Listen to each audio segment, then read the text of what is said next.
तो hello guys, मेरे इस ब्लॉग में आपका स्वागत है। हम लोग जा रहे हैं ऑर्केस्ट्रा बजाने। तो आप लोग देख सकते हैं यहाँ पे सामान गाड़ी पे लग चुकी है।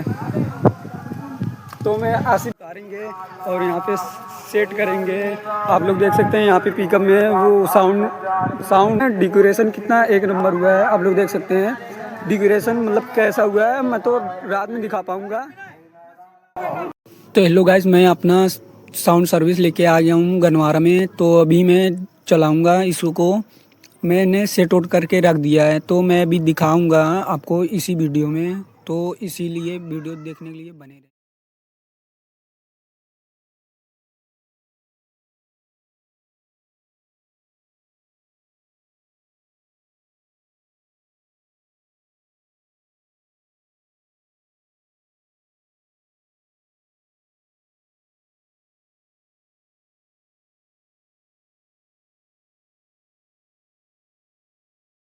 मिलते हैं नेक्स्ट ब्लॉग में।